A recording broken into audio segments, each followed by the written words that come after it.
The DAZN boxing show presented by AutoZone comes from the fighting city of Philadelphia, where this Saturday Jaron Boots Ennis returns to the ring to face Avanesyan. Shackil and Eddie Hearn will preview the card shortly, but before that, let's hear from the main event fighters. I believe why I'm here. I'm happy. My God give me chance, big chance. Listen. I know my opponent Dennis is good fighter. I happy. I want fighter only for good fighter, and you know why me here is I check my time. Yeah, I'm ready, man. I can't wait, man. It's a blessing to be able to fight here. I'm ready to put on a show, look good doing it, beat him up, break him down, and get the stoppage at the end of the night. You know, have my fun, put on a beautiful show. We've seen with a lot of homecomings recently, I mean, even Subriel Matias the other week didn't work out for him. Regis Prograis, when he came home to New Orleans, couldn't quite get the performance.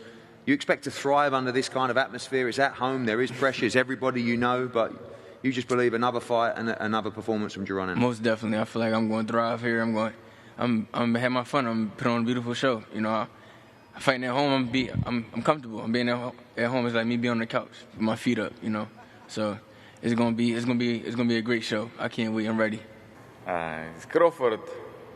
For my fight in Crawford, it's a bad history. I know what is why possible when you big fighter, world class fighter, #1 is top rank, and you go inside the ring for first round and you gloves open. You know, I don't understand how it's possible this moment. And who understand boxing? Who understand me, you know, there's many people maybe don't understand, say, he's Crawford best boxer. Listen, yeah, I know he's good boxer. When I go fight, why I never ask my coach, see about his gloves, understand? When I think he top fighter, he don't need different, maybe change gloves, I don't know. When you see after fight, it's not possible, 6th round, mate. First round you gloves and open, before fight. When he hand, you see open gloves, understand? And after 6th round, you see your gloves, he maybe thinks 2 years fight he did after these gloves. I heard you say that you believe this is a 50-50 fight on Saturday. Yeah. I know that, you know, you're the underdog. Listen, I have many big fights. This is again is good fight, good chance for me. I give everything. And we know from the first bell, these 13,000, 14,000 fans in this arena will see all action from David Avanesyan. Yeah, exactly. Talk about the switch of opponents, Cody Crowley, a little bit of an unknown southpaw. The worry was that he would come in this kind of environment and maybe capitulate under that kind of pressure. Not this man. We don't expect him to do that. We know he's a true fighter. He'll give it everything on Saturday. The switch don't really mean nothing to me. You know, we have southpaws and orthodox in camp, pressure fighters, boxers. We do everything. We have every type of opponent, you know, that can resemble an opponent, because you never know what the other guy might do. So we have southpaws, orthodox, you know, pressure fighters. I'll do the pressure fighting. Like we mix it all up in our camp. So it really wasn't too big of a difference for me, for real. You stand on Pops' opinion of inside 4 rounds? We standing on business.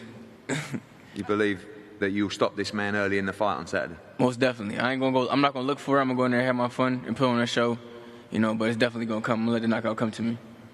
And finally, I know what this night means to you, what it means to the city as well, but have you thought about when you're backstage and you've got that curtain and you're about to stand on the podium and walk out and see this place just full, the noise, the energy, the whole city here for you on Saturday night? It's a massive moment for your career. Yeah, it's going to be turned up. It's going to be like Powerhouse. It's a concert here in like Philly, across the area. It's going to be something like the Powerhouse. It's going to be crazy here. It's going to be lit up. It's going to be fireworks. You know, I'm excited. I'm about to show the world in the 147 weight-pound division, down the best in the division, and soon to be best in the world. And it is poised to be another big night of boxing on DAZN, and a big night here in the city of brotherly love. Philadelphia, Pennsylvania, Jaron Boots Ennis defending his IBF welterweight title against David Avanesyan. Shackil, Matchroom Chairman Eddie Hearn with you now to preview this entire fight card. So you have Boots Ennis in Philadelphia. You've listed the numbers. Lower bowl is going to be sold out. We have the fans coming in. What type of ripple effect will a big-time performance for Boots Ennis not create just for himself, but for this city? You know, sometimes when you bring a fighter home, they struggle under the pressure. You know, we saw it with Subriel Matias. All of a sudden, they're walking out. There's the barber, there's the nan, there's the babysitter, there's the guy down the local convenience store. And it can sometimes detract from the performance. Regis Prograis, when he came home to New Orleans, this is the moment for Boots Ennis. This place, as you said, the bottom tier sold out, the middle tier sold out. We're well into the top tier as well.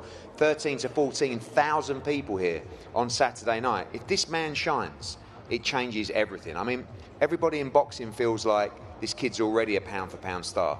These are the kind of nights that will make him a big global star and allow big-time boxing to return to Philadelphia. It's going to be incredible in the Wells Fargo on Saturday. You know, a buzzword that's being used for Jaron Boots Ennis this week is relaunch. Yeah. You know, the inactivity was something that really stood out. How frequent could we see Boots fighting here after this month? I think the key, everybody knows, you look at the size of him as a 147-pounder, he's a big, big man. He's going to move to 54. He's probably going to move to 60. But before you do that, you need to make sure you make the most of the division. You capture the other belts. You be in the big unification fight. So, you know, if we're going to do 13,000 for David Avanesyan, think what we're going to do for Marios Barros or Stanionis or big unification fights. We're going to fill the place up. And, you know, that's one of the most pleasing things about this promotion is the potential in this city. It's an incredible fight city, as I said, you know, away from Rocky Balboa and Mickey's gym, real fights that have happened here, you know, Marvin Hagler, Jack Dempsey against Gene Tunney, Mike Tyson coming here against Buster Mathis, and even more recently, Bernard Hopkins, Danny Garcia. But they haven't seen a crowd like this for 45 years. And when you got, you know, the ballpark 100 yards away, you got the football field 100 yards away, this is a great fight city. And in Jaron Ennis, they have a fighter that's not just from Philadelphia, a guy who may be the very best in boxing. So you can get behind him and support him knowing that he's the real deal. And a big test against Avanesyan on Saturday. I love the fight because, you know, we talked about Cody Crowley. We don't know how he would have responded walking out here. Avanesyan will be the same fighter.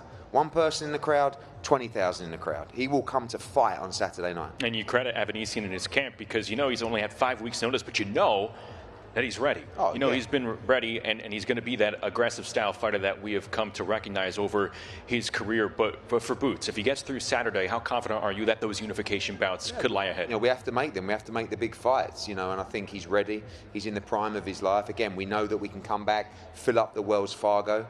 So, you know, you're going to see a very special fighter on Saturday. A lot of pressure. I mean, the dads even called it inside 4 rounds.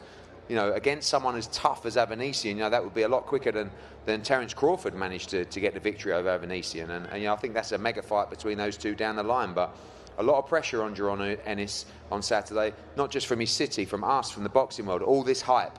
Let's see if he can do it under pressure. All right, let's touch on the 3 other fights on this main card. Jalil Hackett, 21 years of age, going up against Pete Dobson. You have a fighter making his debut on the Matchroom banner, just 8-0. We know what Dobson did. I mean, he was a game fighter against Conor Benn. What would it say about Jalil Hackett if he's able to come away with a victory over Dobson? You know, I actually can't believe that Jalil Hackett and his team have taken this fight. I mean, if he's really special, then it's potentially great matchmaking. But Pete Dobson's looking at it saying, I'm fighting co-main event in front of 13,000. I can beat this kid. You know, I had a chat with him off stage. He said, I'm telling you, this kid's made a terrible, terrible mistake. So much so that I just went up to Boots before his press conference. I said, you know this Jalil Hackett, he's good, right? And he said, he's really good. So you're going to see a great fight. Dobson's very experienced. Defensively, he's very good. And I think if he can fight offensively, I think we're going to see a great fight. Jalil Hackett's 21. Like, he's stepping up on this stage. You know, people talk about him, he's the next this, he's the next Tank, he's the next Devon. This is a massive moment for him and a huge statement. Great chat at the press conference. We love it. That was the most well-mannered back and forth we've seen. I mean, to start going through box rec and having an argument was well up there. But, you know, I like it. People engage in those kind of conversations. It's a real fight and a real test. And you have Skye Nicholson making her first title defense. And Diana Vargas, she isn't shy. Yeah. She has 12 knockouts as well. How big of a test is this in terms of boxing on the inside for Skye Nicholson? Yeah, I think, you know, everybody knows Skye Nicholson's hardly lost a round in her professional career. I think against Mahfoud, one judge gave Mahfoud 1 round, which we couldn't see. But, you know, Mahfoud was the #2 featherweight in the world, clearly. And Skye beat her every round. It looked like a mismatch at times. So we know that Skye Nicholson is now the hunted rather than the hunter. And Diana Vargas is very dangerous, a little bit crude, you know, big knockout power, but that's the kind of fights. You know, I think everybody feels that you've got to put pressure on Skye Nicholson, you've got to try and walk her down, but people have tried to do that and haven't been able to. can Diana Vargas make a dent? And now the whole of the featherweight division calling out Sky Nicholson, she's calling out Amanda Serrano. These are the nights you have to stay focused on, because you slip up here and those fights are irrelevant. It's really cool to see her enter the second phase of her career in just about two and a half years' time, and a big test against Diana Vargas. All right, Khalil Ko.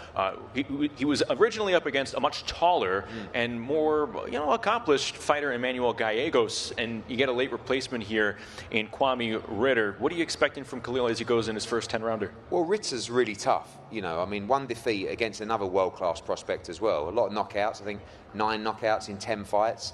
But a guy that's been used with all the top-level guys for sparring. Canelo Alvarez done many rounds with him. A lot of big super middleweights and light heavies. So you know that he's going to be super tough. He's going to be super experienced. I rate Khalil Ko as one of the best. I prospects once you get to that level is a bit, probably a bit underwhelming to say it for him, because he's a guy that I think he's only 2 or 3 fights away from challenging for a world title at 175 pounds. Very well-schooled amateur. He's living the life now. Punches very, very hard. I expect him to do rounds against Ritter, but I think he'll be outgunned eventually. But keep an eye out for Khalil Ko. I think this is one of the top prospects in world boxing. So that makes up the main card, again, beginning at 8 p.m. Eastern on DAZN. You have one American star making his Matchroom debut. You said earlier this week another American star is going to be in the house, talking about Shakur Stevenson. He'll be at Wells Fargo Center for this event. Really quickly, as he's obviously one of the biggest free agents in years in this sport, what can Matchroom and DAZN do for Shakur Stevenson? I had a question from the media earlier who said, when you pitch to Shakur Stevenson, what are you going to say? I don't have to say anything. I'm just going to show him Wells Fargo on Saturday night and show him a fighter in Jaron Boots Ennis that we've had, 3 or 4 months to work on. We're breaking records with the crowd. There'll be a huge viewership around the world on DAZN on Saturday. And, people love Shakur, people hate Shakur, people think he's exciting, people think he's boring. He's one of the most, if not the most, talked about fighters on the planet right now. He did a great crowd at Newark. He did the biggest viewership on ESPN in 2024. So there's a lot we can do together. It has to make sense, the business for both of us. And I think he should fight William Zepeda. I think that's a fight that we can deliver on DAZN. I think it's a great fight stylistically between the two. I rate Shakur already as a pound-for-pound great. And to represent fighters like him and Bam and Jaron Ennis, these are pound-for-pound greats that you can put in with anybody and believe you can beat them. So, of course, we'd love to welcome him to Matchroom if it makes sense for everybody, and we look forward to seeing him here in Philadelphia on Saturday night. And the footprint in North America for Matchroom only growing seemingly by the months, the days, the weeks here in 2024. All right, big question here. You have the Rocky soundtrack downloaded, ready to go for Fight Day 5K? Yeah, absolutely. And, anybody around the area here at the Wells Fargo for the weigh-in tomorrow, open to the public. The Fight Day 5K, which finishes up the steps of the Rocky Steps on Saturday. Get yourself out for that. But most importantly, get yourself here on Saturday night to watch a great night of boxing. I think one of the top stars in the sport, an incredible atmosphere. And if you're not in Philly, you know what to do. Watch it live, exclusively around the world on DAZN. A busy night, a packed house here in Philadelphia for Ennis, Avanesyan. Eddie, thank you. Here's a reminder of what's coming your way on the main card this weekend. We kick off with the big stepper, Khalil Ko, facing Kwame Rambo Time Ritter. Then Sky Nicholson makes the first defense of her WBC World Featherweight title against Diana Vargas. There's an All-American shootout in the co-main as Jaleel Hackett takes on Pistol Peter Dobson.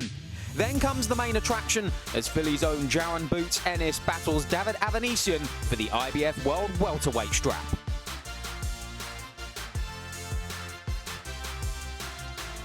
The return of Boots Ennis tops the bill in Philadelphia this weekend, and it's all live on DAZN.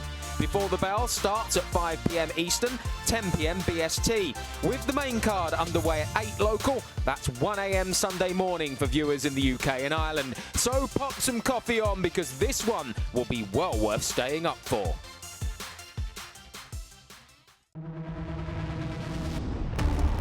When you have a fighter as special as this, and you have a city as great as this, how has he never fought here? It's time for that to change. I know. Y'all been waiting for this. It's been a minute. Fighting at home is everything to me. That's where I'm from, that's where I started. I fight anybody, I don't care who it is. Fair play to Avanesyan for taking on this fight. Many people say, you're crazy. I think it's 50-50. And on July 13th, Philadelphia's champion will defend his IBF welterweight world title. I know y'all missing me. Let's get it. Listen, I need to stop him. The reigning IBF welterweight champion of the world from Philadelphia, Jaron Boots Ennis.